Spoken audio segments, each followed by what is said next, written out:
Passo número 8 em direção à riqueza. Persistência. Você reconhecerá e eliminará certas fraquezas que estão entre você e seus objetivos. Sua persistência se desenvolverá no poder respeitado, provado e progressivo. A persistência é fator essencial no processo de transmutar o desejo em seu equivalente monetário. A base da persistência é o poder da vontade, força de vontade e desejo. Se combinados corretamente, forma um par irresistível. Homens que acumularam grandes fortunas geralmente são conhecidos como de sangue frio e às vezes cruéis. Muitas vezes são mal interpretados. O que tem é força de vontade, que misturada à persistência, colocando-a por trás dos seus desejos para assegurar a consecução dos seus objetivos. A maioria das pessoas está pronta para alijar objetivos e propósitos destinados ao primeiro sinal de oposição ou má sorte. Alguns continuam, apesar de toda a oposição, até a meta. Pode não ter significado heróico a palavra persistência, mas essa qualidade está para o caráter do homem como o carvão está para o aço. A construção de uma fortuna geralmente envolve a aplicação dos 13 princípios desta filosofia. Esses princípios devem ser entendidos e aplicados com persistência por todos os que querem acumular dinheiro. Desejo fraco produz resultados fracos. Se você está acompanhando o livro com a intenção de aplicar o conhecimento que oferece, seu primeiro teste de persistência será quando começar a seguir os 6 passos descritos no 2º capítulo. A não ser que você seja um dos 2 em 100 que já tem objetivos definidos na mira e planos definidos para alcançá-los, poderá ler as instruções, depois continuar com a rotina diária sem jamais seguir as instruções. Falta de persistência é uma das causas principais do fracasso. Além disso, a experiência com milhares de pessoas provou que a falta de persistência é fraqueza comum à maioria dos homens. Trata-se de fraqueza que pode ser vencida pelo esforço. A facilidade com que a falta de persistência pode ser vencida dependerá inteiramente da intensidade do desejo de cada um. O ponto de partida de toda a realização é o desejo. Mantenha isso sempre em mente.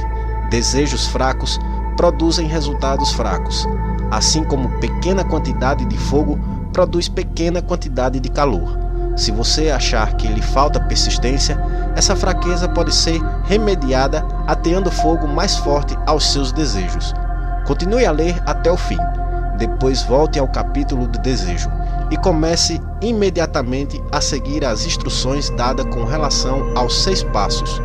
O interesse com que seguir as instruções indicará claramente quão pouco você realmente deseja acumular dinheiro. Se você se achar indiferente, pode estar certo de não ter adquirido ainda a consciência do dinheiro, que deve possuir antes de ter certeza de poder acumular fortuna. Fortunas gravitam em torno aos homens, cuja mente foram preparadas para atraí-las, com a mesma certeza da água que se dirige para o oceano. Se você achar fraco em persistência, centralize a atenção nas instruções contidas no capítulo sobre o poder. Cerque-se de um grupo de mente superior e, através dos esforços cooperantes dos membros do grupo, poderá desenvolver persistência. Encontrará instruções adicionais para o desenvolvimento da persistência nos capítulos sobre autossugestão e o subconsciente. Siga as instruções esboçadas naqueles capítulos, até sua natureza habitual fornecer ao subconsciente um retrato claro do objetivo do seu desejo. Desse ponto em diante, você não será prejudicado pela falta de persistência. O subconsciente trabalha continuamente, enquanto você está acordado ou enquanto dorme. A magia da consciência do dinheiro. Esforços espasmódicos ou ocasional para aplicar as regras não lhe será de valor algum. Para conseguir resultados, você deve aplicar todas as regras até que sua aplicação se torne um hábito fixo. De nenhuma outra forma, você poderá desenvolver a necessária consciência do dinheiro. A pobreza é atraída para quem tem a mente favorável a ela. assim como o dinheiro é atraído por aqueles cuja mente foi deliberadamente preparada para atraí-lo, e pelas mesmas leis.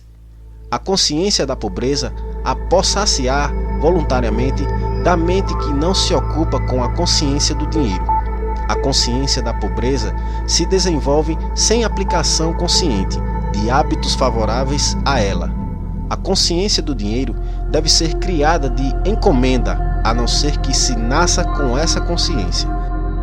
Entenda o significado total das afirmações do parágrafo precedente e compreenderá a importância da persistência na acumulação da fortuna. Sem persistência, você será derrotado antes mesmo de começar. Com persistência, vencerá. Se alguma vez você já teve um pesadelo, compreenderá o valor da persistência. Você está deitado na cama, semi-acordado, com a sensação de estar sufocando. É incapaz de virar-se ou de mover um músculo. Percebe que deve começar a readquirir o controle sobre seus músculos. Através de persistência e esforço de vontade, consegue finalmente mexer os dedos de uma das mãos. Continuando a mover os dedos, você estende o controle aos músculos de um dos braços, até poder erguê-lo. Depois consegue controlar o outro braço. Da mesma maneira, finalmente, adquire o controle sobre os músculos de uma das pernas, depois sobre a da outra. Então, num supremo esforço de vontade, readquire completo o controle do sistema muscular e safa-se do pesadelo. A dificuldade foi superada passo a passo. Você tem um guia oculto. Você pode achar necessário safar-se de sua inércia mental por um processo semelhante, movendo-se lentamente a princípio, aumentando a velocidade depois, até adquirir o controle total sobre a vontade. Seja persistente por mais vagarosamente que se mova. Com a persistência virá o sucesso. Se escolher seu grupo de mente superior com cuidado, terá nele pelo menos uma pessoa que o ajude a desenvolver a persistência. Alguns homens que acumularam grandes fortunas fizeram-no por necessidade. Desenvolveram o hábito da persistência por terem sido tão perseguidos pela circunstância que tiveram de se tornar persistentes. Os que cultivaram o hábito da persistência parecem gozar de um seguro contra o fracasso. Não importa quantas vezes sejam derrotados, chegam, no final, ao topo da escada. Às vezes parece haver um guia oculto, cujo dever é testar os homens através de todas as espécies de experiências desanimadoras. Aqueles que se reerguem após a derrota e continuam tentando alcançar, e o mundo aplaude, sabia que seria capaz. O guia oculto não permite que ninguém consiga grandes realizações sem passar o teste da persistência. Os que não conseguirem vencê-lo simplesmente não passam no exame. Os que conseguirem vencê-lo são generosamente recompensados por sua persistência. Alcançam, como compensação, qualquer meta que perseguem. E isso não é tudo. Recebem algo infinitamente mais importante que a compensação material: o conhecimento de que toda a derrota traz consigo a semente de uma vantagem equivalente. Derrota, condição temporária. Há exceções a essa regra. Algumas pessoas conhecem por experiência a solidez da persistência. São os que só aceitaram a derrota como algo temporário. São aqueles cujos desejos são postos em evidência com tal persistência que a derrota, no fim, se transforma em vitória. Nós que estamos nas linhas secundárias da vida, vemos um número assustadoramente grande dos que são derrotados para nunca mais se reerguerem. Vemos os poucos que aceitam o castigo da derrota como impulso para um esforço maior. Esses, felizmente, nunca aprendem a aceitar a marcha ré da vida. Mas o que não vemos, o que a maioria de nós nem sequer suspeita que exista, é o poder silencioso, porém irresistível, que vem salvar os que continuam lutando mesmo em face de adversidade. Se falarmos nesse poder, poderemos chamá-lo de persistência e ficar nisso. Uma coisa todos nós sabemos: se não se possui persistência, não se alcança sucesso valioso em nenhuma profissão.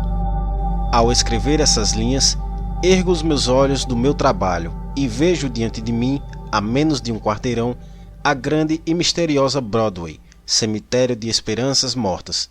Antes, sala da oportunidade. Do mundo inteiro vem gente a Broadway à cata de fama, fortuna, poder, amor ou o que quer que os seres humanos chamem de sucesso. Uma vez ou outra, alguém se destaca da longa procissão de aspirante e o mundo ouve dizer que mais um dominou a Broadway. Mas a Broadway não é fácil ou rapidamente conquistável. Ela só reconhece talento, aceita o gênio, recompensa em dinheiro depois que a pessoa se recusa a desistir. Sabemos então que descobri o segredo de como conquistar a Broadway. O segredo está sempre inseparavelmente ligado a uma palavra: persistência. O segredo é contado na luta de Fannie Hurst, cuja persistência conquistou a grande Estrada Branca. Chegou a Nova York em 1915 para converter seus escritos em riquezas. A conversão não chegou logo, mas chegou durante 4 anos. Ela conheceu os caminhos secundários de Nova York em experiência de primeira mão. Passava os dias trabalhando e as noites esperando.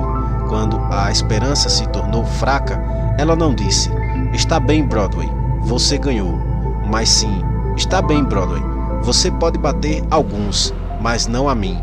Vou forçá-la a desistir."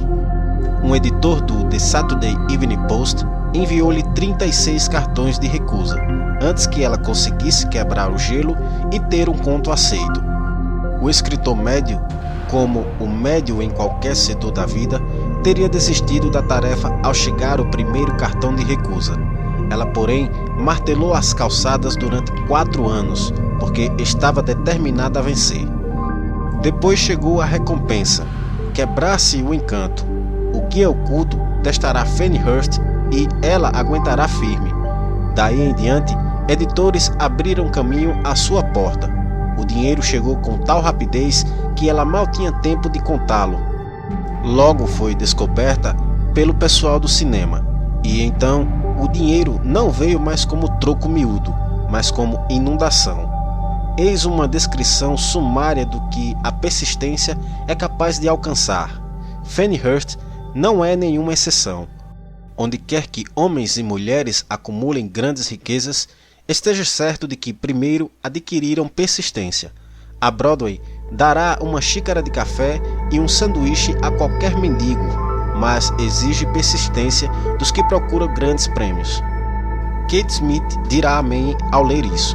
Contou durante anos sem dinheiro e sem preço, diante de qualquer microfone que pudesse alcançar. A Broadway lhe disse: "Venha conquistar o que quer, se aguentar." Ela aguentou até que, num dia feliz, a Broadway se cansou e disse: "Que adianta? Você não percebe quando é derrota. Por isso, diga o seu preço e comece a trabalhar de verdade." A senhorita Smith estabeleceu o preço. Era bem alto. Qualquer um pode aprender a persistência. A persistência é um estado de espírito. Portanto, pode ser cultivada como todos os estados de espírito. Baseia-se a persistência em causas definidas, entre as quais temos: Número 1. Propósito definido. Saber o que se deseja é o primeiro e talvez o passo mais importante para o desenvolvimento da persistência. Um motivo forte faz superar muitas dificuldades. Número 2. Desejo. É comparativamente fácil adquirir e manter persistência, ao perseguir o objeto de um desejo intenso. Número 3. Autoconfiança. Acreditar na própria capacidade de realizar um plano anima a seguir o plano até o fim. Com a persistência, autoconfiança pode ser desenvolvida pelo princípio descrito no capítulo da autossugestão. Número 4. Planos definidos. Planos organizados, mesmo que sejam fracos e inteiramente impraticáveis, estimulam a persistência. Número 5. Conhecimento preciso. Saber que nossos planos são sólidos, baseados na experiência ou na observação, encoraja a persistência. Adivinhação em vez de conhecimentos. destrói a persistência. Número 6. Cooperação. Simpatia, compreensão harmoniosa com outros tendem a desenvolver a persistência. Número 7. Força de vontade. O hábito de concentrar o pensamento na formação de planos para alcançar propósitos definidos conduz à persistência. Número 8. Hábito. A persistência é resultado direto do hábito. A mente observa e se torna parte das experiências diárias, nas quais se alimenta. O medo, o pior de todos os inimigos, pode ser eficazmente curado pela repetição forçada de atos de coragem. Todos os que na guerra entraram em serviço ativo sabem bem disso. Inventário de persistência em 8 itens. Antes de abandonar o assunto da persistência, faça um auto-inventário, determinando o que lhe falta, se é que lhe falta, nesse setor de tão essencial qualidade. Meça-se ponto por ponto e veja quantos dos 8 fatores de persistência lhe faltam. A análise pode levar a descobertas que lhe darão novo poder sobre si mesmo. Aqui encontrará os verdadeiros inimigos que se colocam entre você e realizações de valor. Encontrará não só os sintomas indicativos da persistência fraca, como também as causas subconscientes profundamente arraigadas dessa fraqueza. Estude cuidadosamente a lista e encare-as com coragem se realmente deseja saber quem é e o que é capaz de realizar. São essas as fraquezas que devem ser vencidas por todos aqueles que acumulam riquezas. Número 1. Fracasso em reconhecer e definir com clareza exatamente o que se deseja. Número 2. Procrastinação, com ou sem causa, geralmente apoiada em um batalhão de álibis e desculpas. Número 3. Falta de interesse em adquirir conhecimentos especializados. Número 4. Indecisão, hábito de examinar-se de responsabilidades em todas as ocasiões em vez de enfrentar os assuntos corajosamente, também com apoio em álibis. Número 5. O hábito de depender de álibis em vez de criar planos definidos para a resolução dos problemas. Número 6. Autossatisfação. Há pouco remédio para essa doença e nenhuma esperança para os que dela sofrem. Número 7. Indiferença, geralmente refletida na prontidão com que se entra em acordo, em vez de enfrentar a oposição e combatê-la. Número 8. O hábito de culpar outros pelos próprios erros e aceitar circunstâncias desfavoráveis como inevitáveis. Número 9. Fraqueza de desejo, devido à negligência na escolha de motivos que impelem a ação. Número 10. Vontade, avidez de fugir ao primeiro sinal de derrota, baseada em um ou mais dos 6 temores básicos. Número 11. Falta de planos organizados por escritos, onde possam ser analisados. Número 12. O hábito de não mudar ideias ou de agarrar uma oportunidade quando ela se apresenta. Número 13. Ansiar em vez de desejar. Número 14. O hábito de aceitar a pobreza em vez de procurar riquezas, a ausência geral de ambição de ser, fazer e possuir. Número 15. Procurar os atalhos para a riqueza, tentar receber sem dar o justo equivalente. Geralmente isso se reflete no hábito de jogar à espera de grandes negócios. Número 16. Medo à crítica, fracasso em criar planos e pô-los em ação pelo que os outros possam pensar, fazer ou dizer. Esse inimigo encabeça a lista porque geralmente existe no subconsciente, onde sua presença não é reconhecida. Veja os 6 dos temores básicos num dos capítulos posteriores. Qualquer um pode criticar. Examinemos alguns sintomas de medo à crítica. A maioria das pessoas permite que parentes, amigos e público em geral os influencie a tal ponto que não pode viver suas próprias vidas de medo das críticas. Inúmeras pessoas cometem o erro no casamento, aguentam firme e atravessam a vida desencantadas e infelizes por temerem as críticas que poderiam vir se corrigir o erro. Todos os que sentiram essa forma de medo conhecem os danos irreparáveis que produz, destruindo a ambição e o desejo de realizar. Milhões de pessoas deixam de adquirir instruções tardia, após terem parado de estudar por temerem as críticas. Inúmeros homens e mulheres, tanto jovens como velhos, deixam que parentes lhe estraguem a vida, em nome do dever por temerem críticas. O dever não requer que algumas pessoas se sujeitem à destruição de suas ambições pessoais e do direito de viver a própria vida da maneira que quiser. As pessoas se recusam a arriscar-se nos negócios, por temerem as críticas que podem surgir se falharem. O medo à crítica, em tais casos, é mais forte que o desejo de sucesso. Muita gente se recusa um alto objetivo ou deixa de escolher uma carreira, por temer a crítica de parentes e amigos que possam dizer: não tenha metas tão altas. Vão pensar que você é louco. Quando Andrew Carnegie sugeriu que eu dedicasse 20 anos à organização de uma filosofia de realização individual, meu primeiro impulso de pensamento foi o de medo de que as pessoas pudessem dizer: a sugestão deu-me um objetivo, bem mais fora da proporção do que tudo que então recebera. Rápido como um raio, meu espírito começou a criar álibis e desculpas, todas reconhecíveis pelo temor inerente de crítica. Algo dentro de mim dizia: você não pode fazê-lo. A tarefa é grande demais e exige tempo demais. O que pensarão os parentes? Como é que você vai ganhar a vida? Ninguém organizou jamais uma filosofia do sucesso. Com que direito você crê fazê-lo? Quem é você, na verdade, para ter tão alto objetivo? Lembre-se de sua origem humilde. O que sabe sobre filosofia? Vão pensar que você é louco, e pensaram mesmo. Por que é que ninguém fez isso antes? Essas e muitas outras perguntas vieram à minha mente, exigindo atenção. Parecia que o mundo inteiro voltara a atenção para mim, de repente com o propósito de ridicularizar-me, para que eu desistisse do desejo de realizar a sugestão de Carnegie.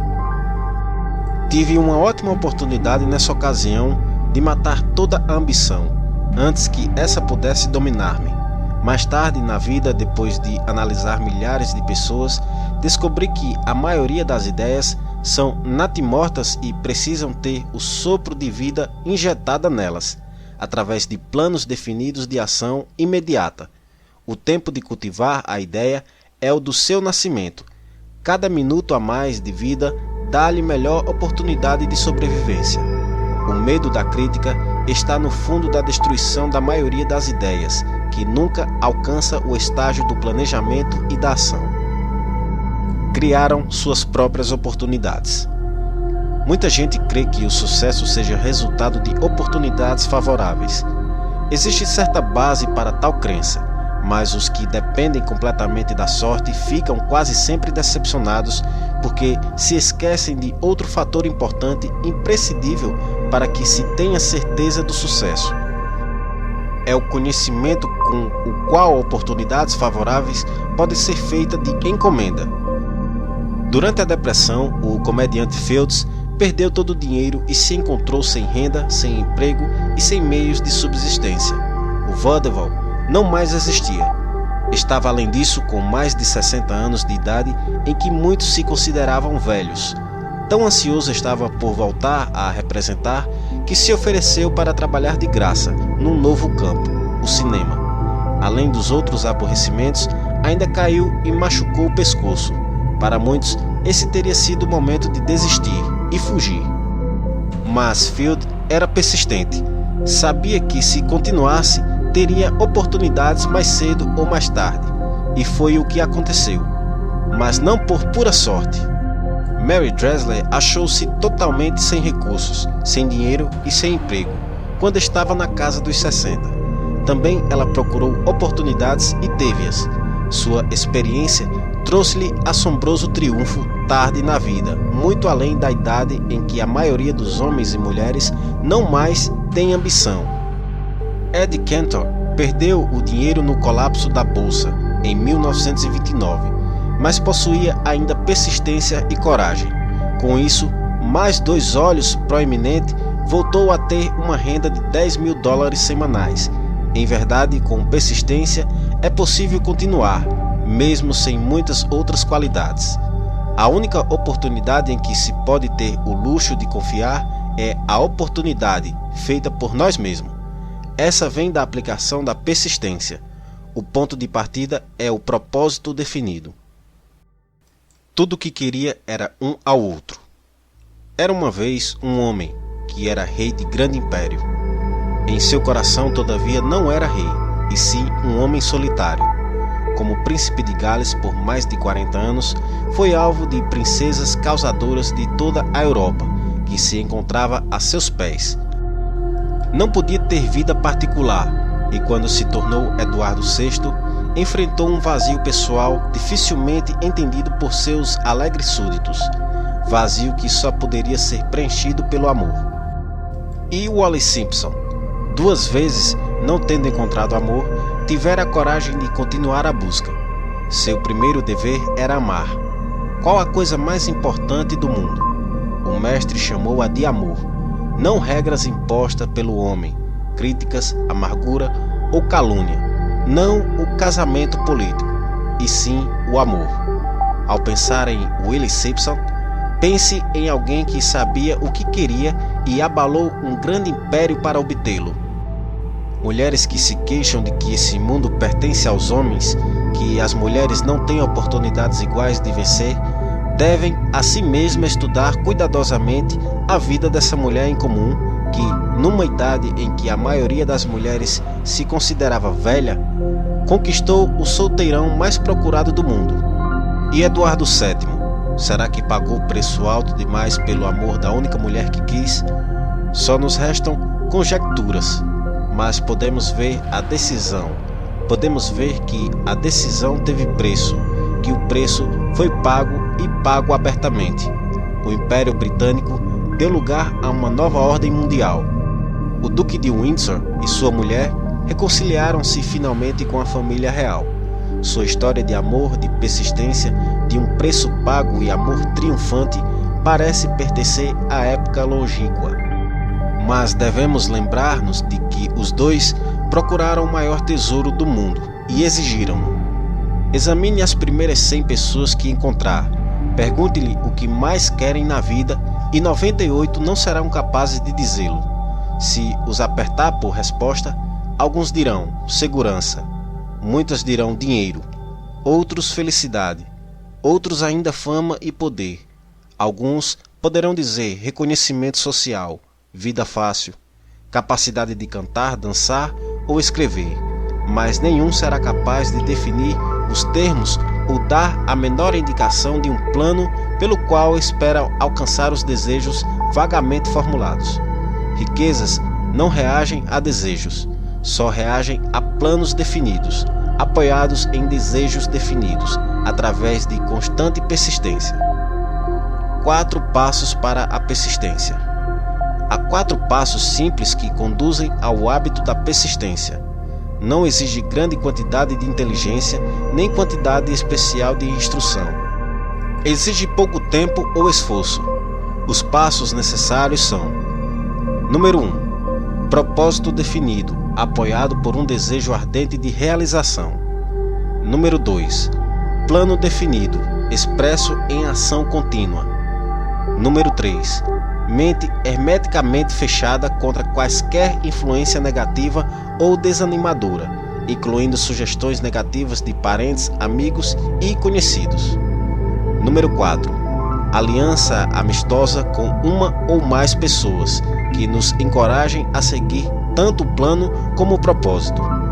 Os 4 passos precedentes são essenciais ao sucesso em todos os setores da vida. O propósito total dos 13 princípios dessa filosofia é capacitá-lo a dar tais passos como uma questão de hábito. São passos pelos quais se podem controlar o próprio destino econômico. São passos que conduzem à liberdade e independência de pensamento. São passos que conduzem à riqueza em pequena ou grande quantidade. São passos que conduzem ao poder, à fama e ao reconhecimento do mundo. São passos que garantem oportunidades favoráveis. São passos que convertem sonho em realidade física. São passos que conduzem à vitória sobre o temor, desânimo e indiferença. Há uma recompensa magnífica para todos os que aprenderem a dar os 4 passos. É o privilégio de redigir o próprio ingresso, fazendo a vida conceder o preço que você pede. Pode-se obter auxílio da inteligência infinita? Qual poder místico que dá aos homens de persistência a capacidade de dominar as dificuldades? A qualidade da persistência implanta na mente alguma forma de atividade espiritual, mental ou química que dá acesso a forças sobrenaturais? A inteligência infinita se coloca ao lado da pessoa que luta, mesmo depois que a batalha foi perdida, com o mundo inteiro do lado oposto?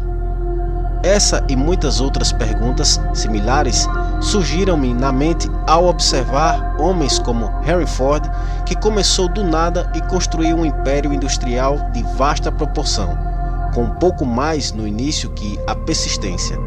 Ou Thomas Edison, que com menos de 3 meses de escola se tornou o maior inventor do mundo, convertendo a persistência na máquina de falar, na máquina de filmes e na luz incandescente, para não mencionar meia centena de outras invenções úteis.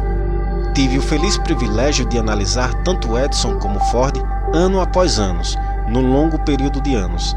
Daí a oportunidade de estudá-los de perto, o que me fez falar com conhecimento de causa ao dizer que não achei outra qualidade senão a persistência em nenhum deles, que mesmo remotamente sugerisse a fonte principal de suas realizações. Ao fazer um estudo imparcial de profetas, filósofos, homens milagrosos e líderes religiosos do passado, chega-se à conclusão inevitável de que a persistência, a concentração de esforços e o propósito definido foram as fontes principais de suas realizações. Consideremos, por exemplo, a estranha, fascinante história de Maomé. Analisemos sua vida, comparando-a ao homem de realizações nessa época moderna de indústria e finanças, e observamos como todos eles têm um traço predominante em comum: a persistência. Se você está vivamente interessado em estudar o estranho poder que dá potência à persistência, leia uma biografia de Maomé, principalmente a de Essed Bey. Essa breve apreciação do livro, feita por Thomas Segrel no Herald Tribune, fornecerá uma amostra do que irão saborear os que consagrarem o tempo necessário à leitura da história toda de um dos exemplos mais assombrosos do poder da persistência que a civilização conhece. O último grande profeta. A apreciação de Thomas Segrel. Maomé era profeta, mas nunca fez nenhum milagre. Não era místico, não possuía instrução formal e só começou sua missão aos 40 anos. Ao anunciar-se como mensageiro de Deus, trazendo as novas da verdadeira religião, foi ridicularizado e rotulado de lunático. Crianças passavam-lhe a rasteira e mulheres jogavam-lhe sujeiras. Foi banido de sua cidade natal, Meca, e seus seguidores privados dos bens e mandados ao deserto para junto dele. Depois de ter pregado durante 10 anos, nada mais podia apresentar senão desterro, pobreza e ridículo. Entretanto, antes que outros 10 anos se passassem, era ditador da Arábia, governador de Meca e líder da nova religião mundial, que se alastraria até o Danúbio e os Pirineus, antes de exaurir o ímpeto que lhe dera. Esse ímpeto era triplo: poder de palavras, eficácia da oração e o parentesco do homem com Deus. Sua carreira não tinha sentido. Maomé nasceu de membros empobrecidos de uma família importante de Meca. Meca, encruzilhada do mundo, abrigo da pedra mágica chamada de Caaba, grande cidade do comércio de todas as rotas comerciais. Por ser anti-higiênica, mandava suas crianças para o deserto para serem criados pelos beduínos. Maomé foi assim criado, sugando forças e saúde do leite de mães nômades. Pastor de ovelhas, logo foi contratado por rica viúva como líder de suas caravanas. Viajou por todo o mundo oriental, falou a muitos homens de diversos credos, observando o declínio do cristianismo em seitas belicosas.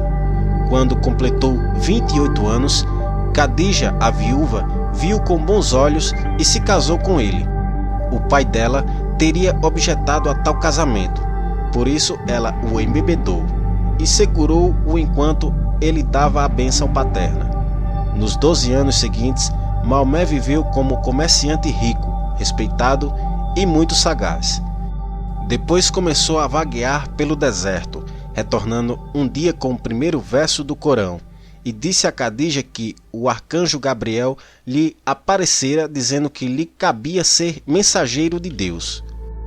O Corão, a palavra revelada por Deus, era o que mais se assemelhava ao milagre na vida de Maomé. Nunca fora poeta, não possuía o dom da palavra.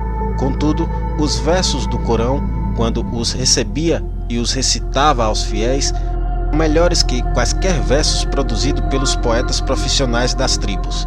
Isso para os árabes era um milagre. Para eles, o dom da palavra era o maior dom e o poeta todo-poderoso.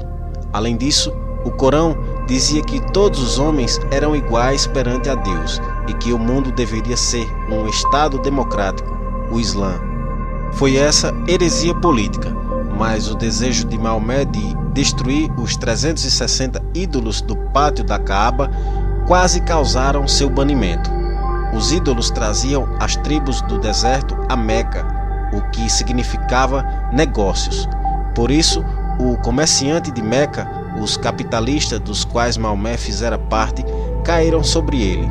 Retirou-se então para o deserto e proclamou a soberania sobre o mundo. A ascensão do Islã começou.